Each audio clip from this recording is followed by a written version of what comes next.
میں نے کہا واقعہ کیا ہوا؟ کہنے لگا حضرت اللہ نے مجھے دولت دی، مال دیا، زمینیں دی تو میں عیاش ہو گیا۔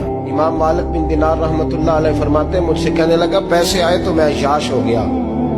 رمضان کا مہینہ تھا، عصر کے بعد میری اماں افطاری کی تیاری کر رہی تھی، میں گیا، میں نے کہا شراب پی ہوئی، اماں روٹی دے، تو اماں کہنے لگی شرم کر، شرم کر، روزہ رکھا نہیں تو جنہوں نے رکھا ہے ان کا تو خیال کر۔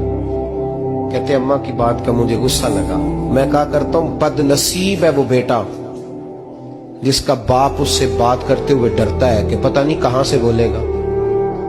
بد نصیب نہیں وہ بیٹا جس کی ماں اس سے بات کرتے ہوئے سہم جاتی ہے کہ پتہ نہیں کون سی بولی بولے گا۔ بد نصیب نہیں کہ ماں باپ بھی جس سے کھول کے بات نہ کر سکے۔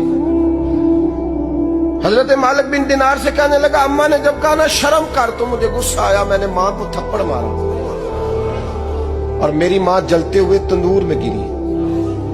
لوگوں نے مجھے پکڑ کے اندر بند کر دیا کمرے میں، ساری رات میں شور سنتا رہا پر نشے میں دھوت رہا۔ سویرے آنکھ کھلی تو میری بیوی بیگ باندھ رہی تھی۔ میں نے کہا کہاں جا رہی ہو؟ کہنے لگی جو ماں کا نہیں بنا میرا کیسے بنے گا؟ میں نے کہا میری اماں کا وہ تو لوگوں نے رات کو ہی دفن کر دی جنازہ پڑھ کے۔ تڑپ کے کہنے لگا مجھے کیوں نہیں بتایا؟ تو کہتے ہیں لوگ کہنے لگے تیری مرتی ہوئی ماں کہہ گئی تھی اسے میرا منہ نہ دیکھنے دینا، میرے جنازے کے قریب نہ آئے۔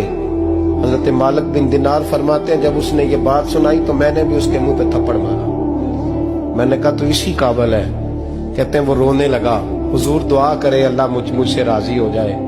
کہنے لگا جب ماں کی انتقال کی خبر ملی تو میں نے کلاڑی لے کے وہ ہاتھ کاٹ دیا جس سے ماں کو مارا تھا۔ میں نے ساری جائیدادیں خیرات کر دی۔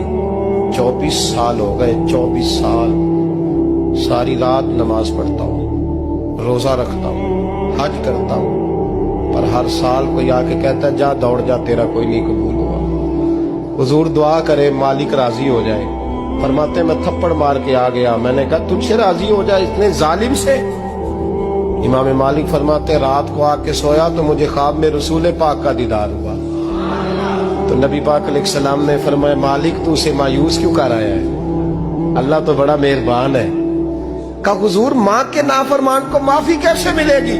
تو امام مالک فرمانے لگے نبی کریم نے فرمایا جا اسے جا کے بتا دے تجھے قیامت میں تیری ماں کی وجہ سے بخش دیا جائے گا۔ کہا حضور اماں کی وجہ سے کس طرح؟ تو محبوب فرمانے لگے اس کی ماں قیامت میں اس کے خلاف مقدمہ دائر کرے گی رب کریم کی عدالت میں، اے اللہ میں نے 9 ماہ پیٹ میں رکھا، درد سہ کے اسے جنا، جگر کا خون